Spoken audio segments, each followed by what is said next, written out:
Hello and welcome back to the Football Heritage Podcast. I'm your host, Rory Rice, and today I'm joined all the way from China by one of our good friends of the project, Zhao. Well, it's the end of the year and the start of the year for us here at the same time, and it's also the prelude to the new season. And the transfer market has been very active, so a lot of things to look forward to. Even though the national team has been absolutely horrible at the Asian Cup, they drew goalless against Tajikistan and Lebanon and lost to Qatar at the end. At the end, which saw them out of the group stage.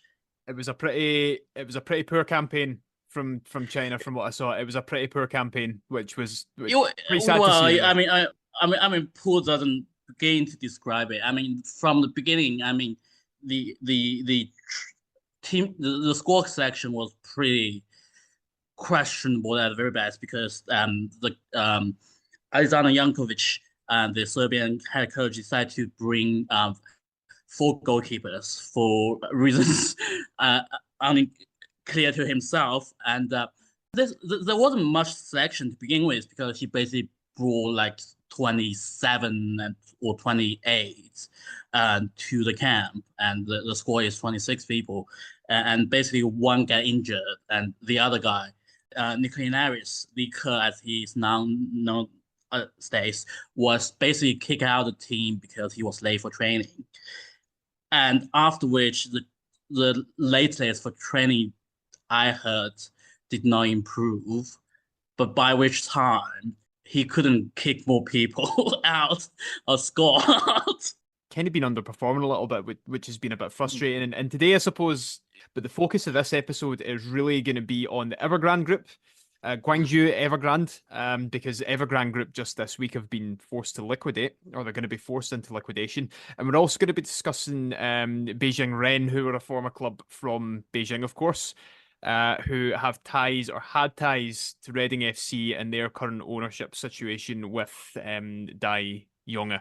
It's going to be quite an interesting episode, I think. So we'll start with the Evergrande Group, of course. Zhao, you messaged this week or last week to say that the Evergrande Group had been forced into liquidation or was going to be forced to the liquidators, but I don't think this is something that was particularly surprising to a lot of people in China. It's been in the works for quite some time because their debts are literally in the billions, and I mean coming up to about 230 billion or something like that. So couldn't have been a surprise when you read the news that they'd been forced to liquidate.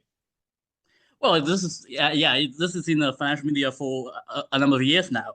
But the conclusion we kind of reached last week, that this liquidation would affect the football team, wasn't entirely correct. Actually, later in the week, actually the FA actually cleared the football team, which now is Guangzhou FC, to participate in League One, which is the second tier of Chinese football, and come back last season to avoid relegation.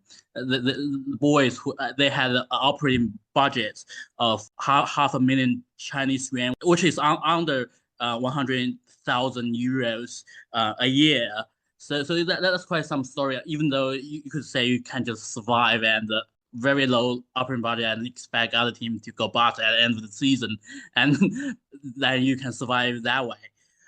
But yeah, I mean, Evergrande is now being reduced to trying to avoid relegation this season and disbanding altogether from a team which won the Champions League title in 2013 and 15. And that's really something that a lot of Chinese football fans already feel a little bit nostalgic about. But at the same time, they are also a little bit angry because a lot of them actually paid for Evergrande houses, but never got delivered.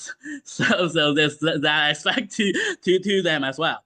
So I mean, depends on where you sit. I mean, you can have different feelings to it. Or actually, Guangzhou football. There's another team, Guangzhou RNF, which is also owned by real estate developer, and they basically went bust because the local authorities thought, I mean, one team is enough. one local TV is enough, and we are not going to save them because the other team kind of going to survive. There's been quite a few, obviously, different players and managers that have been to China recently. I mean, Giovanni Van Bronckhorst was managing in China before he then went to Rangers, I remember as well. Yeah, But from he was the manager of that INF team. yeah, it's a weird one, but I think the big thing is obviously Evergrande is or was China's largest property developer. And they weren't just active in China, they were active all over the world. And they had loads of assets, particularly in Asia and Southeast Asia. But from what we are told in the West anyway, this is part of a larger trend that our newspapers are calling the Chinese property bust, property crisis, whatever you want to call it. I'm not too sure if it is that. I don't know any people from China myself, so I don't know if that's true. And I'm very wary of what our newspapers print about China. You understand, but obviously because of the Evergrande connection, it's linked to this football team, who they used to sponsor, of course.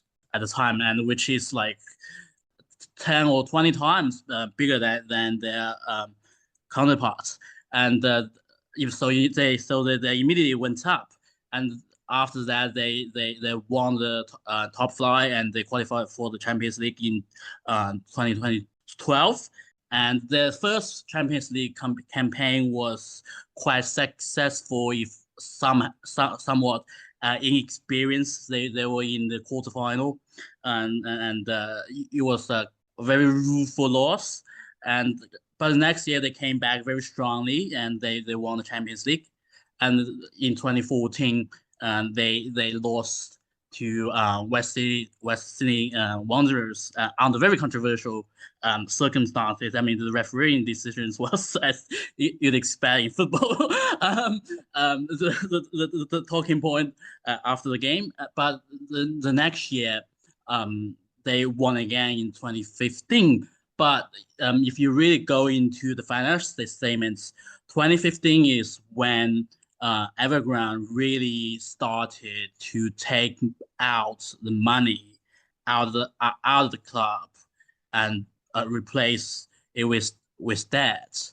One of the reasons that we've seen China has banned the corporate sponsorship on the team's name is that they don't want this kind of situation to happen, and they just reinstated team's ability to have their names changed for money. But that's what I was going to say, because I think now this is going back to, was it 2020, maybe 2021, when the Chinese Super League stopped teams from doing that? Because I remember it being a news piece at the time. I want to say it was the beginning of 2020, just before we went into lockdown. Well, I mean, yeah, I mean, I think Evergrande is a very good example because after 2015, basically they become very leveraged because Evergrande has taken money out of the club, and the club's finances have become very leveraged. And the reason that the new rules of corporate sponsorship on teams' names is that you cannot do deals with the owners of the company, which is aimed at the teams recognizing the sponsorship fee as loans from your parent company, so that they want the money for changing the team's names actually go into the team's accounts as equity rather than debt. So I think that's part of the things actually I think Chinese Football Association has done right. Out of many things that you can criticize the FA for, I think this is a step in the right direction. What happened after Evergrande and afterwards is that they sold nearly half the team to the Alibaba, and then it became more and more.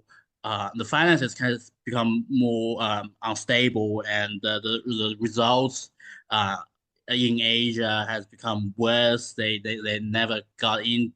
They never got into I think the quarterfinals of the Champions League again, and at the same time, domestic competition is heating up. There are other teams also spend a lot of money. Um, Other team never got where Evergrande was because Evergrande was the first mover. So, but as the competition heats up, the return for your money actually gets worse. So as everybody spends all this money and actually with all of the money actually recognized as debt rather than equity on companies' accounts. So when COVID came and with all the rules that no corporate sponsorship on the team's name, I think it becomes increasingly obvious that this is not sustainable. And a lot of CFA's policies, which I think would be sensible had the team's finances are more stable, will be a very good long term. But it proved in the end as the team's finances are not as stable as they had hoped.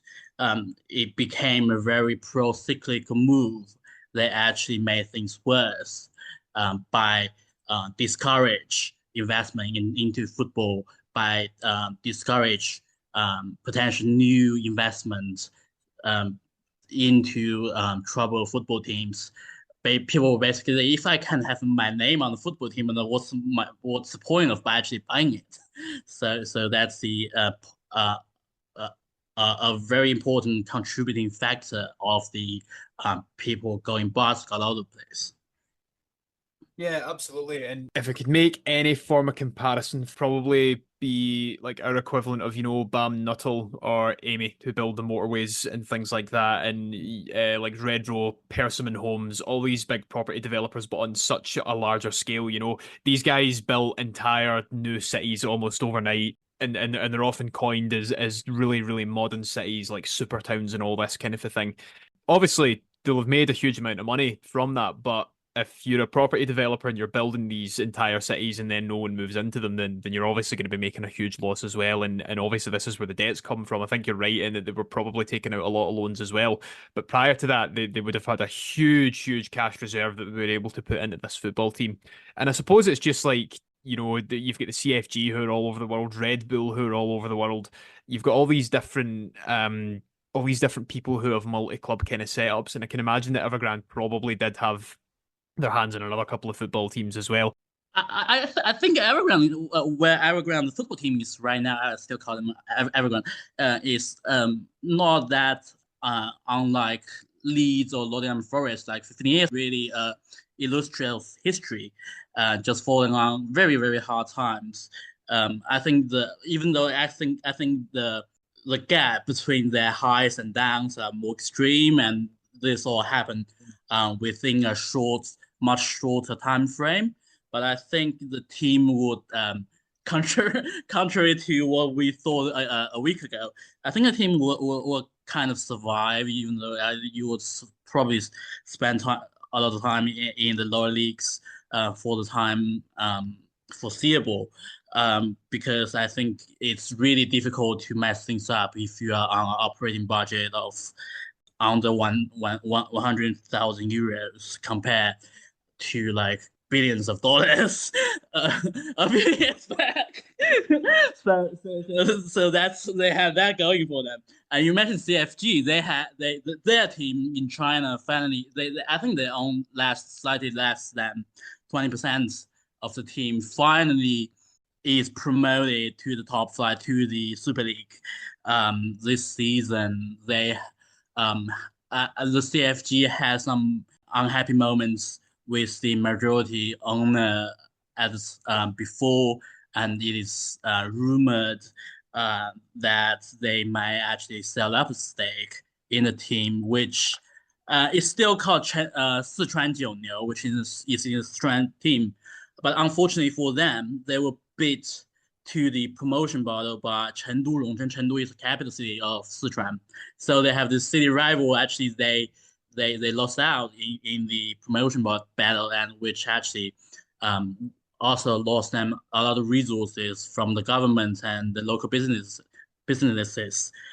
So this year they open up the rule book again, and they say now you can move across provinces. So they actually moved to Shenzhen, just across Hong Kong. So this is much bigger market for them. That Shenzhen's had a team in the in the Super League last year, and we knew that this team was going to go bust at the end of the season, and they finished last. So Shenzhen will have a CFG team, and I heard the proposed name is Shenzhen, which translates as some Shenzhen Deep City. So that's very creative of them to name all the football teams. Hey, that's the one to kind of ask as well. I mean, obviously, Evergrande FC or the Guangzhou obviously were relegated quite recently, but Evergrande weren't entirely uninvolved with them, and they were still giving them a lot of money. I mean, the liquidation of the Evergrande Corporation is surely going to have a disastrous and catastrophic effect on the football club. I mean, basically what I'm trying to say is because of the amount of money they put in and the amount of money they relied on from Evergrande, there's no coming back from this. Well, actually, I'm not sure. I think the worst has come and gone, because all the wage arrears and have to change ground, that kind of thing, has already happened, has already been realized. As I just said, I mean, if you have a little operating budget, it's difficult. I mean, it's very difficult to mess it up. I mean, even in the event of liquidation, I think it's not that difficult for them to find a buyer, because they're still in League One, they're still in the second tier. I mean, the alternative, if somebody wants to get in football, is to get right from the bottom, which is the fourth tier in Chinese football. So it's pretty. I think Evergrande football team at the moment is actually a pretty attractive investment proposition if you want to get into football, because I mean, you can get a second tier football team. What's not to like? I mean, for very, very little amount of money. Yeah, well, that's it. I suppose you're actually quite right. And again, my question to you there was very much just based on one, what I know, and two, what we've seen from other clubs. But you're absolutely right. They're an attractive football team. They've got history, they've got identity, and they've got roots. It wasn't so far ago in the distant future, the distant past, sorry, that they were actually pretty successful. And they were doing pretty well, both in international continental competitions and domestically. So I think you're right. It is quite an attractive proposition for anyone who's looking to invest in football. I'm not too sure if this is the case or if it's still the case. Are external investors allowed to buy teams in China? So, for example, are CFG allowed to buy teams in China? I would assume no. If not, CFG already has a team. Right. Okay. So that's a problem. Yeah, that's a problem. As a minority, I don't know if they can increase the stake. I mean, CFG hasn't had the happiest experience in China. Yeah. I mean, but for Evergrande, I mean, it's difficult for them not to survive unless we have a Reading moment or Inter Milan moment, which is the existing owner holds on the team and basically blackmail everyone, saying we are not going to sell. It's either that somebody is going to help us out without massively diluting our ownership, or we will just let the club drop, let club to go bust, which would be unfortunate. But given how far they have already fallen, I don't think that's the path they're going to take. Mm. I think by changing the rules this season, by allowing football teams to move across the provinces, I think is a sign, because this is basically a rule change made specifically for Sichuan Jiuniu, the CFG team, that they don't have to stay in Sichuan and have to share the market with another team that can have an even bigger market in Shenzhen. And that, I mean, just talking very speculatively, I think if Red Bull, somebody else like Red Bird or Sequoia, something like that, wants to get into Chinese food right now, I think there might be actually opportunities out there because I think the prices have basically hit the rock bottom. I mean, you just need to be a little bit careful with what you pick. But what I would say is what we are seeing from the preseason transfer market is that a lot of teams are very ambitious this year, and there are teams and the teams want to win the title this year. Also, which is also helped by the fact they're very desperate sellers on the market. Like 3 times they need money to sell their players. They were champions the year before last, to pay the money they owed. Also, there's the factor that when it comes to Chinese football, there's things that a big Western corporation maybe not want to touch because there's too much backroom deals that they may want to avoid, and there's a lot of geopolitical stuff going on at the moment. So probably they want to take a full range view of the whole situation before they're making any decisions. But I would say there's definitely some efforts you mentioned by local investors because there's Guangzhou Shadow Leopard, which is basically a successor team to the Guangzhou NIF, the Van Bronckhorst team, now in the 4th tier. Actually, not in the 4th tier; they're in the 5th tier. And failing just to win promotion last year, they signed a lot of ex-NIF players. So that's that. But also, there's a lot of state-owned enterprises in China that would be required by the government to do something about football. We see the Shadow Leopard is one example, and now Shanghai Shenhua, the Anelka and Droba team, is now owned by a state-owned company, and there are many other examples that I can give you. So instead of foreign investors, we are seeing state capital replacing private capital in Chinese football as well in every other industries in China. Well, that's the thing. All of these football teams will have had histories before the money came in, for lack of a better term. And like you're saying, their state money is starting to replace private money, if you want, and capital. So it's all very much changing again, and it's all different. But as we saw from, to be fair, the Chinese Super League is an example. The Saudi Pro League is starting to fall flat on its arse because a lot of the clubs have money issues. And with Manchester United and the Glazers and Chelsea, with Todd Bowling, whatever his name is, you can't buy football, and no matter how much you try, and no matter how much money you put into it, you just can't manufacture success. You have to have all these other different things, and if it's not done properly, and if it's done unsustainably, then clubs will just start dropping. Clubs will start folding en masse, and they'll just drop down the tiers. They'll cease to exist. But you're not just erasing this sort of short-term thing, as Phil said, because a lot of people in the West will just assume that football in China cropped up in that period of the Chinese Super League, but it didn't. It's been around for thousands and thousands of years. But yeah, it's nuts. I mean, before we move on to the Beijing club we're going to speak about, one thing I wanted to ask, and I suppose it's a question in 2 parts. Do you think that Guangzhou have a way out of this? Do you think they can get back to their best without the investment of Evergrande? And 2, do you think that Evergrande will be bailed out, or are they done for now? Is there any hope for them?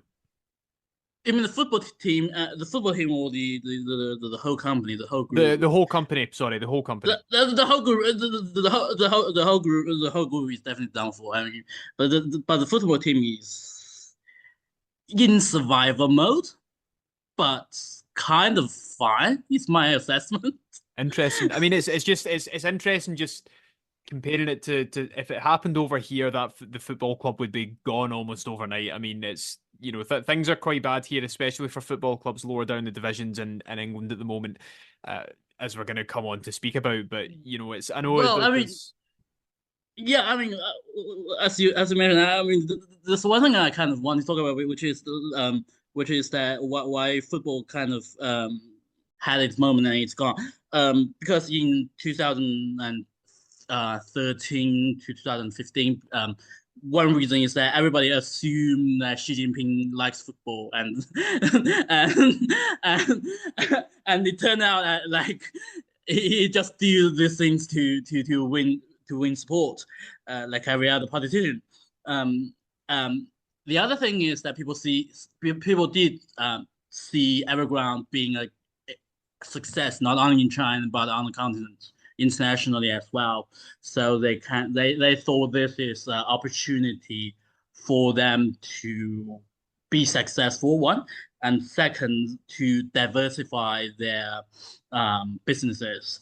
But the fundamental problem to Chinese football is that football fans don't have a lot of money to spend on football on the teams they support. There is some academic research on ordinary Chinese households' income, disposable income, um, which is whereas standard industrialized Western countries like the UK, US, probably the so a worker would take home about 50 to 60% of what they produce at work. And in the developing markets in general is like 30 to 40%. And in some countries in Africa, maybe 20 something. In China, the figure, some more aggressive research would suggest it's in single digits. So then you have a problem that people there's no, even there are football fans, then there's no people who would actually provide the money to do it sustainably, which is fans actually going to the game, watch it on television, and buy all merchandise. that, yeah, Yeah. all that kind of stuff. So I mean, here we go, I guess. Here we go, indeed, absolutely. Well, it was very interesting hearing all that about Evergrande, Zhao, and thank you very much for telling us about that. It's it's probably one of the teams from China that a lot of people from the West know about because they've seen their name quite a lot, whether in the Asian Cup or just otherwise. Obviously, they're attached to one of the biggest companies in the world, so they're obviously going to know about them. But one of the kind of biggest things that's been going on in the last month or so in football in England has been Reading and their ownership issue and the fan protest, especially the fan protest surrounding them. And I think it should be said what the protest campaign Sell Before We Die are doing is absolutely magnificent. They're really, really trying to take control back of their club from what can only be described generously as an absentee owner. But he's got links to other clubs and other individuals in China, especially the club that we're going to speak about briefly here, Beijing Shengfeng or Beijing Renhe, sorry, what they used to be called. So why don't you tell us a little bit about them? Well, I would still call them Guizhou Renhe from the glory days, From the glory as days. as as most of the team supporters would like to remember them. Well, I mean, to start from the very beginning, from the owners, the Dai siblings, Dai Yongge, he basically founded his own business in 1991. He he was born in Heilongjiang, and he had his business in Heilongjiang, in the most northeast province of China. He basically rented air raid shelters from the government and converted them to underground um, shopping malls. And as the business expanded, he basically recalled his elder sister Dai Yongge, who at the time actually married a British businessman who not really a businessman. I think he's a teacher actually. He married to Britain, basically back to China to help his business, and of course, this marriage, rather the falling apart of this marriage, actually would prove very crucial in the face of their business later.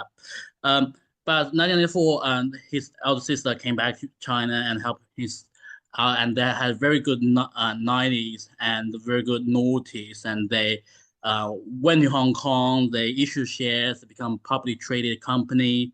At the same time, they bought a team in Shanxi called Shanxi Chanba, which were quite competitive in the early noughties.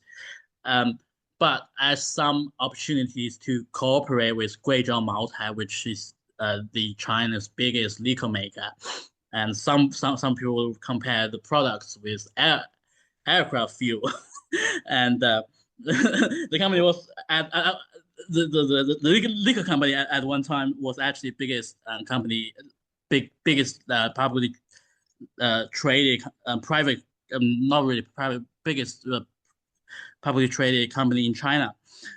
So they moved to Guizhou.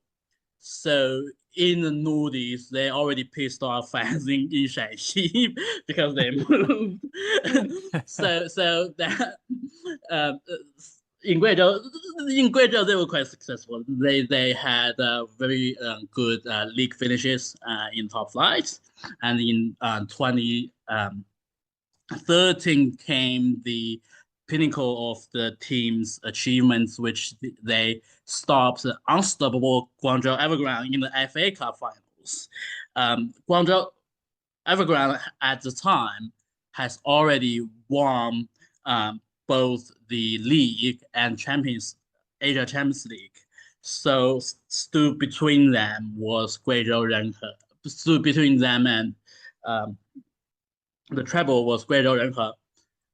And Guizhou Renhe somehow managed it. They beat Guangzhou, even though there was a key red card for Guangzhou in the first round, deprived of them of their best striker Alcazan, who is actually now Chinese. And so they won it over 2 legs because the Guangzhou's best striker couldn't play very little time. But it was still a miracle, whether you see it from then or from now. And they had another FA Cup wins a few years later. So before really hitting the roadblocks as Dai Yongge's real estate business, because he rented the L shelter into shopping mall business, as the really the business model was not so popular anymore. So that's basically a story of the Dai family before they cast their eyes overseas to look for other opportunities. That's really interesting, and again, it's good to get an insight into the family aspects before they looked overseas. So were they involved in the club from Beijing? Yeah, they invested in them, and they had sort of familial ties to them as well. Am I right in saying that? They bought the team in the early because in the old days, I mean, Chinese football teams are basically owned by the provincial or municipal governments. Sure. So there's a long road to reform, and they basically it wasn't too long a time ago before they bought the team. The team was still a kind of government team. But they bought the team in Shanxi. Then they moved it to Guizhou. Then in 2015 they moved to Beijing. So they, even before the bankruptcy, they have already riled fans in 2 provinces. Well, I don't think Beijing fans are really angry because that's not their team because they never established a connection with the fans in the city because they were on the suburbs and it was a really long drive and driving is not something I would recommend doing in Beijing. Yeah, no, so obviously they then become invested in Reading FC, and now it's weird to think of. I don't think I've mentioned this on a podcast before, but Reading FC actually have a hey, I've got a soft spot for them because I have family that live in Reading. So my cousin lives down there, and when I was young, she used to send me Reading football tops. Now, I kind of fell away from supporting them or whatever for quite a while. I'm not too sure if Dai Yongge was involved in them at that point. I'd probably say no. That was back in around 2008, 2009. When was it he actually took over Reading FC? When was it he started getting involved with his family, Zhao? I think it's 2015 or 2016 because I can't remember exactly at the moment. But a year before he actually bought Reading, he tried to buy Hull. So lucky Hull there. um, um, um, I mean, there's a lot of stuff trying to surrounding the whole situation in Reading. One of which is that um, what was their purpose to invest in Reading? Because we know that the sister, the elder sister, Dai Xiaoou, she divorced her husband. Well, rather, the husband divorced her because he couldn't get used to the luxurious lifestyle of being the family member of two billionaires. So after 2015, sorry, 2014, Dai Xiaoyu, who I think is not completely uninterested in football, actually basically withdrew herself from running of the company, and Dai Yongge at this time then brought in his son to help him running the company. So there's a lot of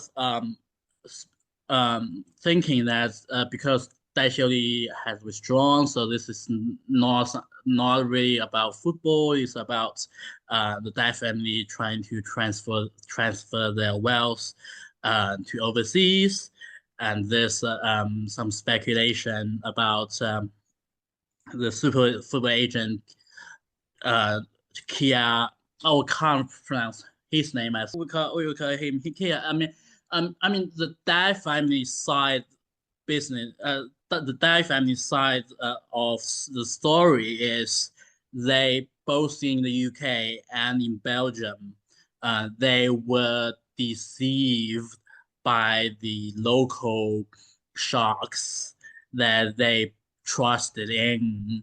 So they so they so the management failure of them of the club is not really on them. They kept the club, the overseas clubs, at an arm's length, and it was the managers or and other people who are they trusted in running the clubs that failed the not only his trust but also trust of the fans. However, there's a lot of evidence suggesting that Kia, well, allegedly, just to scare to put off the lawyers, not that Kia is cooperating with Chinese clubs owners, Chinese businessmen in transferring their wealth overseas, and there's some connection alleged by journalists, one of which is Wang Qingbo, who is the senior correspondent of Titan Sports, which is largest general sports newspaper in China, saying that you have to go after Kia and his relationship with the son of the CFA chairman. Um, so um, so that's really the two sides two explanations of how Reading came into this mess. Um, I would think both explanations can be contributing factors, right?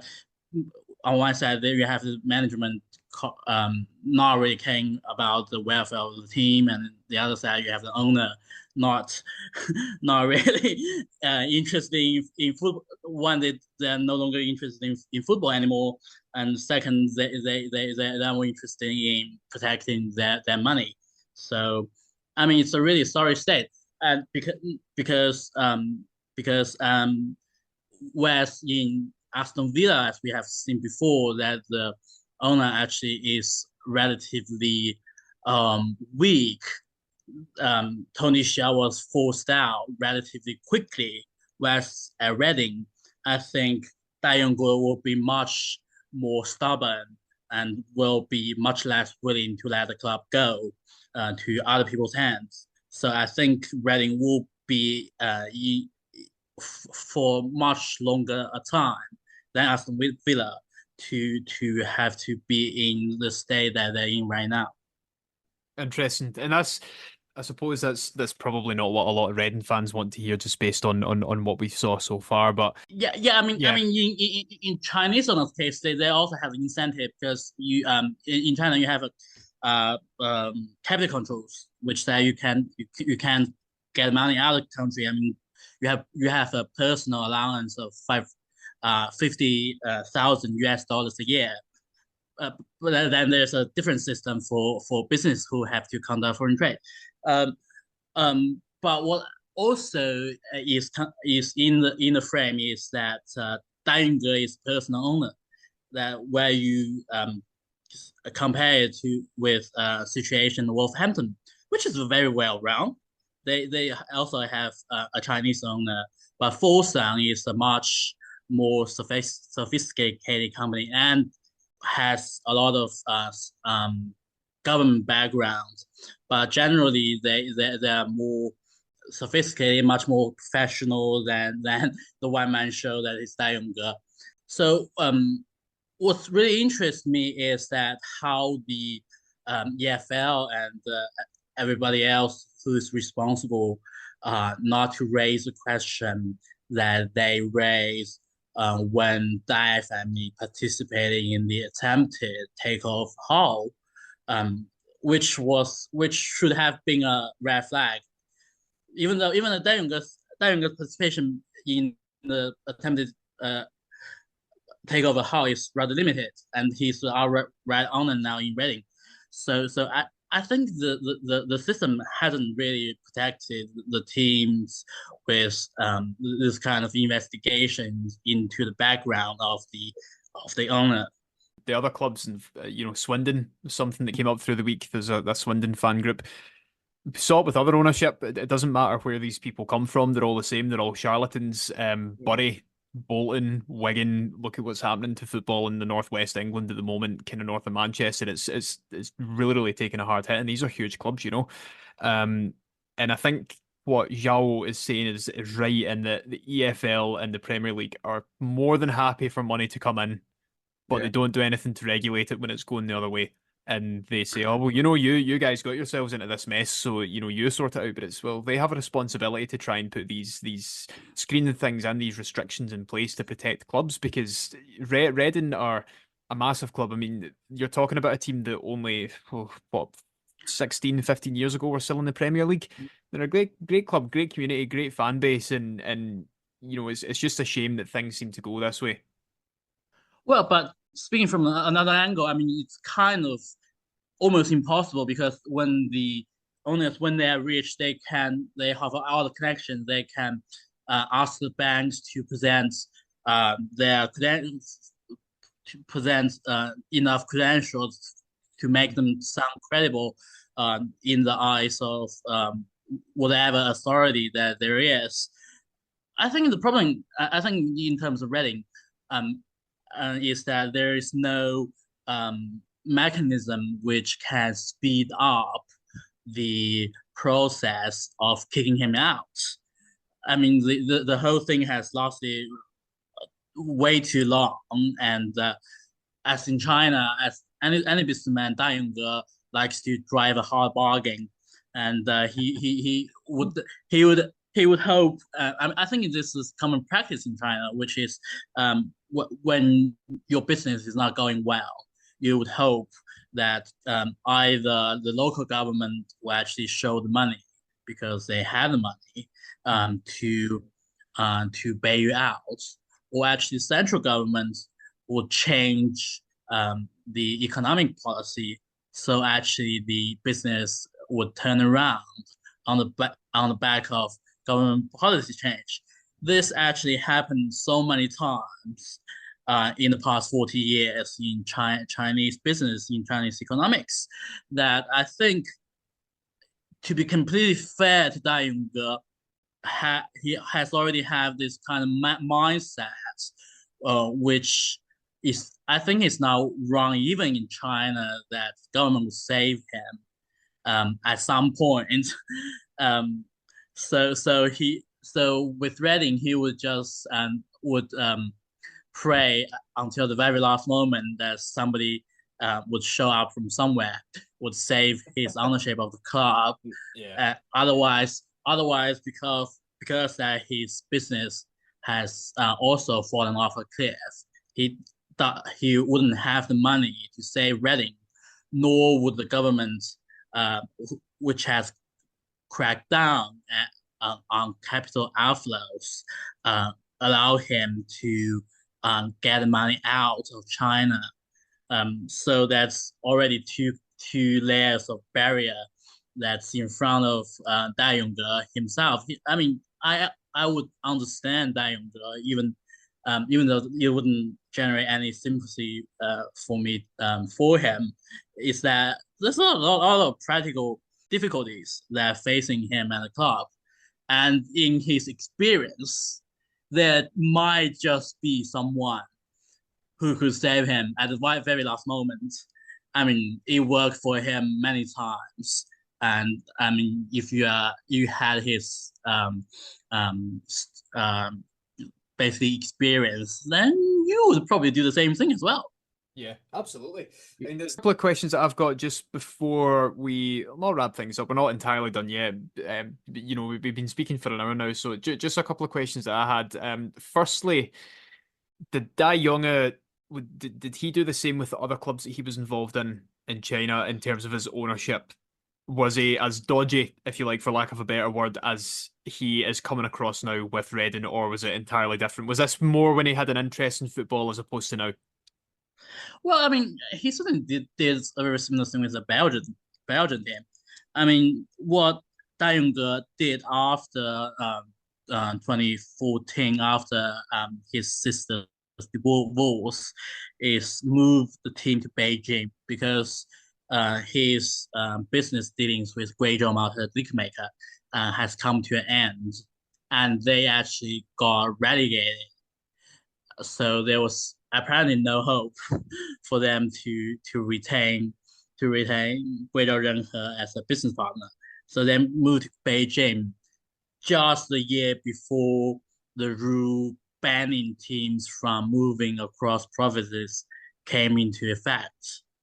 So what they basically hope, and I think there might be a case here, is maybe build a fan base in Fengtai, in the Beijing suburb. There is enough people who will come and watch them play. People who couldn't go into city center to see Beijing Guo and the top flight team. Apparently that plan fall apart because Beijing suburbs, a lot of people over the weekend would just want to rest at home because it's a long commute into the city center on weekdays, and they're very much having a very difficult time. As they say, like they only retain a very small share of what they produce. So there's really no incentives to see a second and later third tier football play over the weekend. Then the COVID comes. Then well, Yeah, and then that was that. Yeah, yeah. No, I was just quite interested to hear. Obviously, it's kind of went downhill for Rennes for the last wee while, and they've had this problem for a while. They're really in a kind of big spiral downwards, and it's not going in the right way whatsoever. I mean, even because there's no he could sell the team, but selling the team would require him to um I mean, I think he's man in denial at the moment. Basically, that I mean, he's hoping for a magical turnaround at the very end, and we all know that's not going to happen. It's certainly an interesting insight, sorry, into how he operates and how he works and what his intentions are, which is quite unfortunate to hear. But I actually I'm actually thinking about a few things that because Chinese football in general is in a low ebb. I thought I was going to keep this for much later. Is that there were a lot of things Dai Yongge could have done because as the Chinese owner of Reading Football Club, which is he actually could use football for Chinese player as the owner of the Reading Football Club, which I thought would have been better way to go about it, but he didn't do it, and which actually confirms, which is well no longer a rumor, which is I think in the majority view at the moment, which is that he bought Reading to loan the money out of China. That I thought it would be an interesting way for Reading to take after they kick him out, but I think it's early days at the moment. yeah, absolutely. I mean, it's certainly as early days, so we'll see how that goes, and we'll see what transpires. One thing that I wanted to ask you, football in China, as you said, is at a bit of a low ebb. The national team have possibly just had one of their worst campaigns at the Asian Cup for quite some time, and they're really going downhill. And youth players in China, production, if you like, in China, the production of youth players doesn't seem to be progressing, and in fact, it seems to be regressing a little bit. I mean, it was looking just there at some of the Chinese players that played for Celtic, which is obviously the club that I support. Our listeners will be well aware of. With a Jingji, Douay, who was a defender who isn't very fondly remembered, to be quite honest. Jingji probably more so. The women's team currently have Shen Minglu, I think her name is, Celtic women. Shen Menglu, Shen, Yes, that's right. no relations. We sound really like sisters, but really no relations. No relations. And this is the thing because there seems to be quite a lot of Chinese talent coming into women's football at the moment. In terms of the players and rising stars, especially going down to England. But I know this is quite a big question, and I don't expect you to have the answers. Maybe you do. What do you think is the right way forward for Chinese football in terms of national team development and youth development? And do you think that Xi Jinping is gonna do anything to try and change it, or is it in his agenda to be quite straightforward with what he's doing at the moment? Well, I don't think she even cares about football at all. I mean, True, he's a true, politician. I mean, true. Yeah, yeah, yeah. he does what he does what politicians do. But I mean, what Chinese football should do. I mean, that's way beyond my pay grade. People in the CFA, that's their worry. But as I said, I mean, what the reason why I got in touch with Sell Before We Dai campaign is that I kind of look forward to see if there's opportunity to basically to use Reading as a platform. As I think this will have some special poignancy after kick that out to do some Chinese football training, youth football at Reading. That would be, I think that would be a very good story to tell people that what football really is about. Um, so I mean, as for Chinese football, yeah, it doesn't not. I mean, this is a very big. I have my own like personal plans, personal things that I want to do to see if there's an opportunity. But for Chinese football, I think there's very little people can do. One thing is I want to talk about is how the Chinese Football Association ranks within the government hierarchy. Yes, please do. Based That's a really, really interesting topic, actually, and I think it would be quite good for our listeners to hear how exactly that works. So tell us a little bit about that. basically it's kind of a half ministry. It's a vice ministry because there is general administration of sport, which is basically the sports ministry, and they will have um, a deputy minister as the head of the football association. So whenever people criticize the football association, even though I do quite often myself, is that the Chinese Football Association is really on a vice ministerial department, so it's really really not that important, and they don't have that much power. What expect them to do? I mean, having said that, things get worse because even the general administration of sport is not that important because I mean sports ministry are generally not that important until something really goes wrong in the world of sport. There's a lot of course, there's economic departments that are very important and very influential, and I would say it's the worst of both worlds, right? I mean, you have say Qatar, or, Yeah. yeah. I mean, well, Chinese government is kind of they have powers over provincial FAs, they have power of the national team, the clubs, but at the same time, their their ability to get things for football is very limited from the sports ministry, and the sports ministry, as I was saying, wasn't that important because the ministries of, say, finance, commerce, education, or more important than the sports ministry. And of course, there's being a communist country, that there's all the departments of law and order, and things like police and secret police, and they are even more powerful than the ministries that are more important than the sports ministry. So here we go. I would say Chinese FA can do a lot of stuff to Chinese football, but they can't do a lot for Chinese football. Right, okay. That's fair enough, yeah.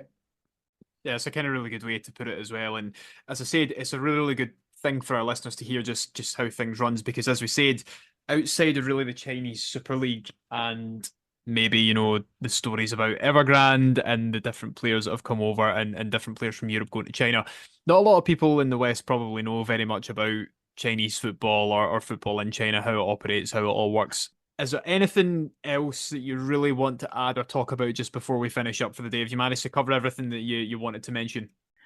Well, I mean, there's a lot of things for Chinese. Well, I mean, football might be the wrong word, but people who like, um, but people who are in the Chinese football industry to do, and I actually know them. I went to a coaching course last year, and I met a lot of people there. But they're really engaging and enthusiastic about football and about developing Chinese football. But what happens within the industry and in China, in the country in general, is preventing them from doing what they do. This is true not only in football but in other industries as well. So the tragedy really of Chinese football is that the preoccupation of politics, among other things, is stopping people actually of doing what they wanted and they can do, which is the reason why um, it hasn't been developed. It's also the reason why that Chinese workers are not getting their fair share, which also contributed to the general state of Chinese football. So coming back all this, I mean, it used to be said that Chinese football is not about every deal in China, not only in Chinese football, it's certainly very true in Chinese football. Is that every business deal is a real estate deal. But with real estate, which is very volatile, very leverage gone, we have discovered that in its place is not something that's more down to earth. Well, I mean, but politics. Well, I mean, you can say politics is very down to earth whenever there are people, there is politics. But the thing is that people get very frustrated with what they can kind of do nowadays, even more than before, which is why we had quite good 90s when everything was use a very big word. Everything was freer than people think it is now. So I wouldn't have too much things to look forward to, but my kind of life philosophy is that you should be happy today because tomorrow things might be worse. So that I think that's pretty sum up for Chinese football these days. So that's that. Yeah, and it's a good thing to be applied to football clubs and football supporters as well, of course. But I also have a Substack called Chinese Football Diaries. Excellent. Well, there we go. Before we go, if you send us a link, we'll put that in the promotion materials for the episode, Substack on Chinese football. And of course, if there's anything else, Xiao, that you're going to be doing over the next wee while, then let us know, and we'd be more than happy to promote that as well. Of course, thank you once again to all of our listeners who tuned in for this episode. If there's any questions you want to ask us, any recommendations you want to make, or if you want to get involved yourself and suggest an episode, then you can contact us by DMing us on X, that's @_footyheritage, or you can email us at hello@footballheritage.co.uk. We're quite happy to discuss anything related to football history or heritage. If you've got a topic you have in mind, then just get in touch. We'll have a chat with you and we'll see if it's something that we can fit into the podcast.